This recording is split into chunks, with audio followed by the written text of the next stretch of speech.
Admit होतो. इथं city स्कॅनसाठी आलो होतो सुपरला. सिटी स्कॅन करून या म्हणून मी पायदळ आलो. आणि अटेंडंटने तिथं सही केली होती. त्यांनी रिपोर्ट वगैरे सगळे दिले.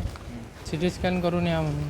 तिथं झाल्यावर ते म्हणजे आपलं हे वाटलं आहे म्हणते, त्याच्या गोळ्या घेऊन म्हणजे 2-3 दिवसांनी या म्हणते. तिथं सिटी स्कॅनची मशीन बंद आहे ना, माहीत नाही केव्हापासून बंद आहे. केव्हा सांगितलं सिटी स्कॅन करण्यासाठी? मी 7 तारखेपासून येऊन आलो ह्या दवाखान्यात. पायदळ स्वतः आहे. मला त्यांनी सुट्टी घ्यायला सांगितली होती आज. मी माझ्यावाल्या याच्या बेसिकवर थांबलो. विनोद ज्ञानेश्वरराव जवळेकर 6 नंबरमध्ये होतो.